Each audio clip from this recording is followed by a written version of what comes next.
This is the Golden Spike National Park. National Monument, I guess. National Monument? Golden Spike.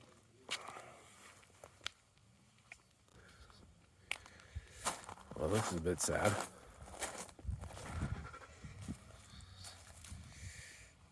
Where the buffalo roam. I like trains. You like trains in a normal way. What's this say here? Oh man, here we go.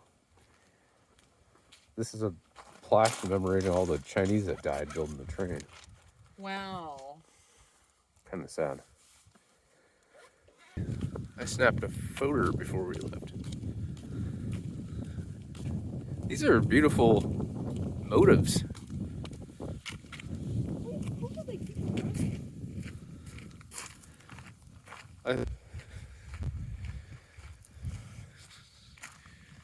Well, here, this is the Golden Spike Railroad. Rogers. Where's the spiker? Oh, here it is. It's like a whole golden timber. 1869. Where's the damn spike? Did they sell it? I don't know. What's it say? The last laid the completion of the railroad, 1869. A lot of the stuff here is donated by people from San Francisco.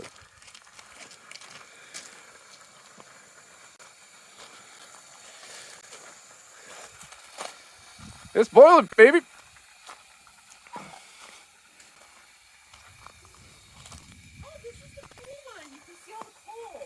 She made it sound like one was that they're different kinds. You can see the boiler. Yeah. And you can see the coal back there. You can smell it too. Shit.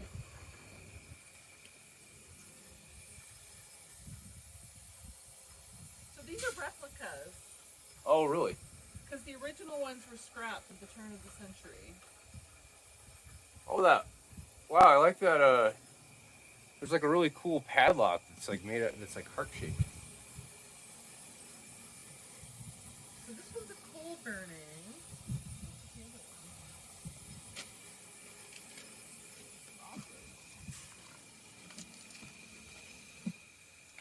Number 119er. Look at that dude. He's like some kind of religious gunman. Smell like burning wood.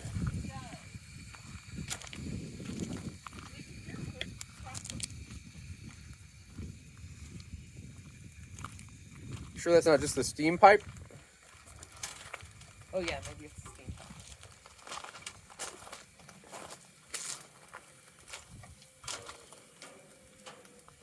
This is how the West was won, they say, right? Guns, germs, and steel.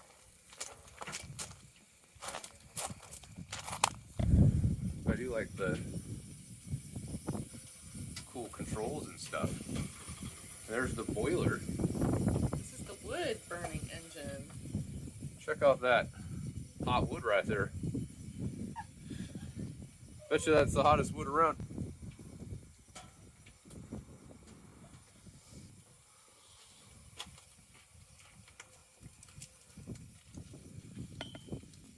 Keep off. I think that's the brake there.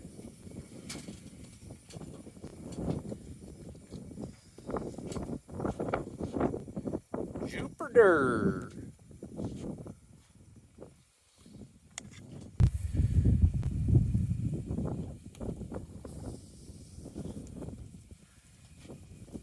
Merkin.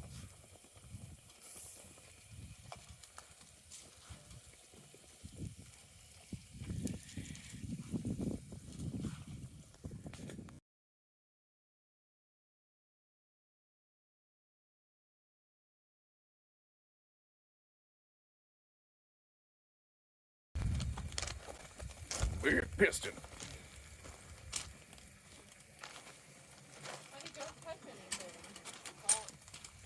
I know it's on, baby.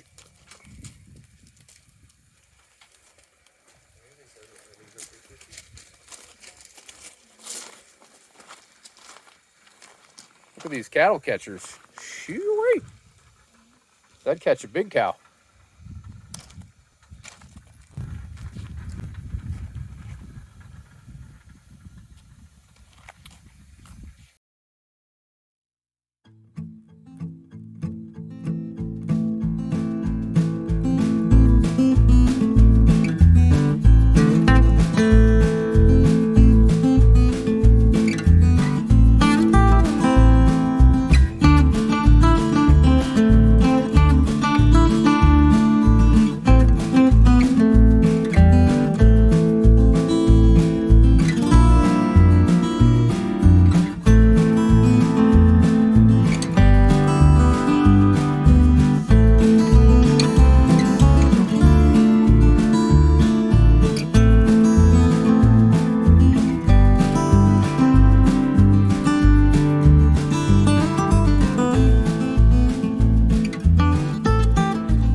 Look at them springs.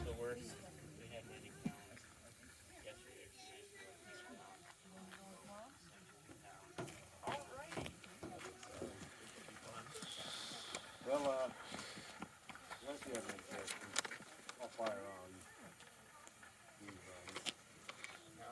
Look at these big, look at that big piston. unless you wanted to do it on the go. Look at this. They puffing.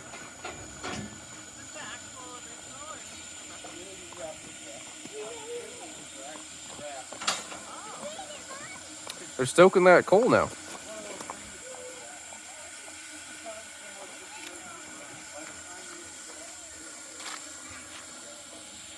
I almost feel like it's too hot. Too hot.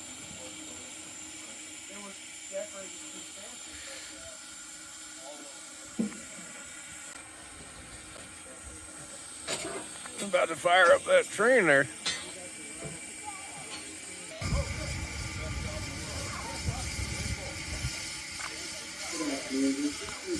Guys, come here for a minute.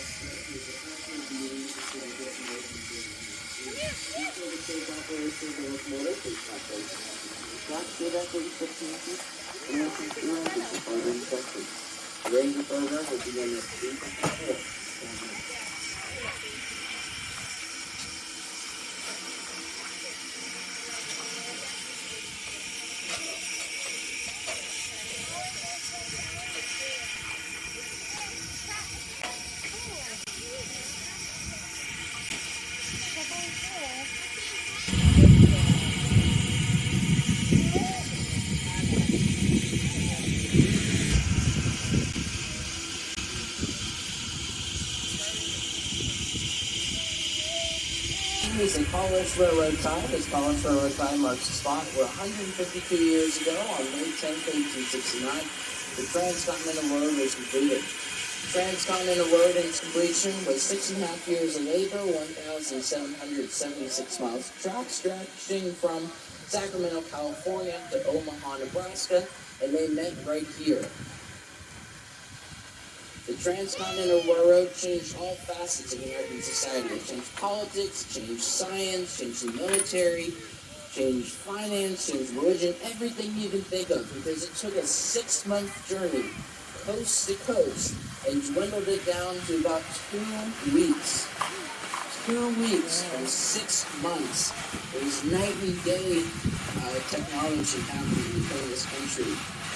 And you would think, this is one of the most important spots in American history right behind me. You would think that as they were building this railroad, they would have had a place in mind about where exactly should this Transcontinental Road be completed.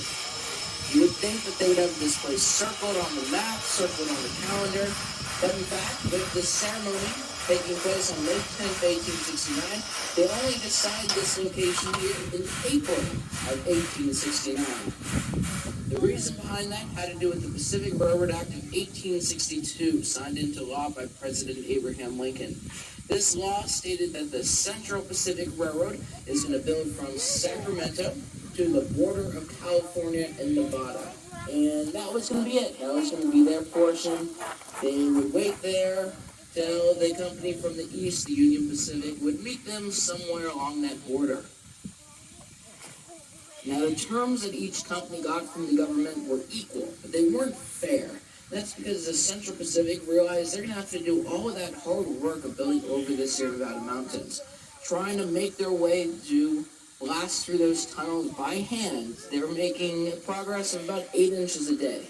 So they're going to have to do all of that hard work of building over the Sierra Nevada mountains, and even if they got to the border first, even if the Union Pacific Road was 1,000 miles away, they were legally bound to wait.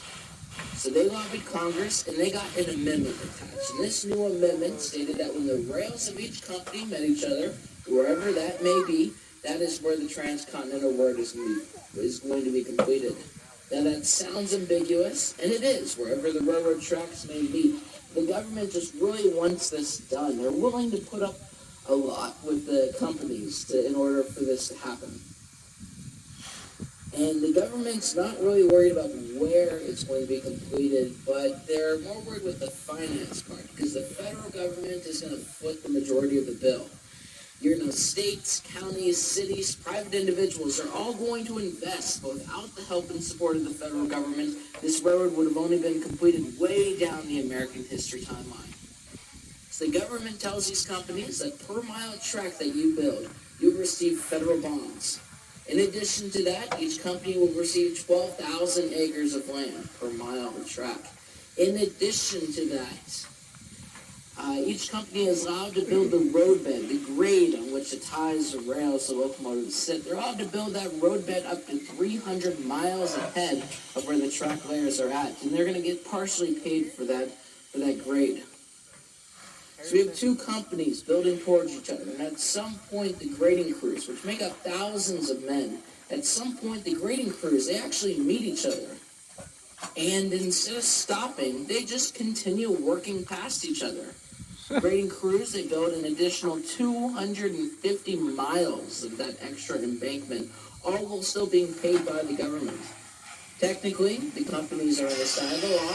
The law states when the rails meet each other, that's where you stop. But it said nothing about the roadbed. But still, the government is somewhat aware of what's going on, and they knew the companies are close to each other. So they call a meeting in Washington, D.C., and they essentially tell the companies, pick a spot to meet between yourselves, or we will pick one for you.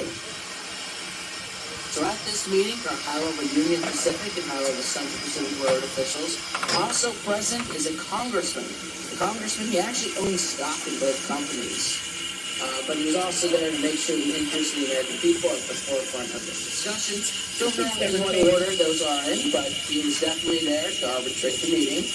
And then the meeting comes about, and they decide on Promontory Summit, this location right behind them. It's about halfway in between their respective railheads.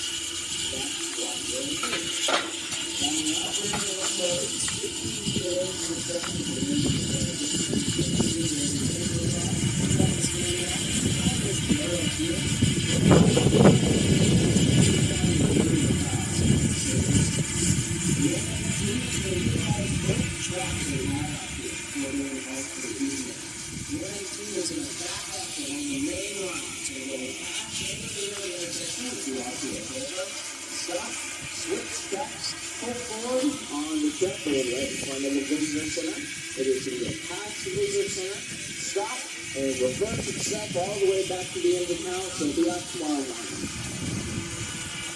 So when the 119 does move on that secondary track over there, you can be on either side of the track, and you'll have about 3 minutes to make that decision about where exactly you want to be to watch it come down. These locomotives can also be pretty loud as they move, so if you have sensitive hearing, they just want to keep in mind that they'll blow their whistle, ring the bell when they move from a stopping position, when they go through switches, when they go through road intersections, when they approach stations such as...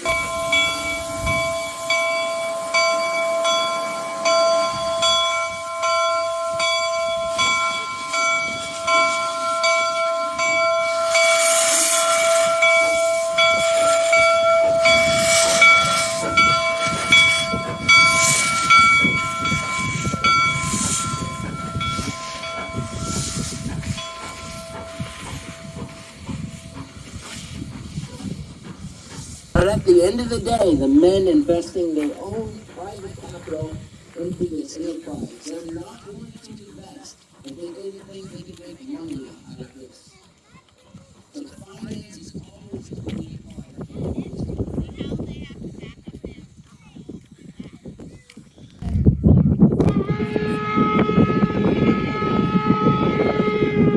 Tony, the guy shaking his head, SMHing us. Hear the train coming around the bend.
Oh, can you hear the vibration on the track?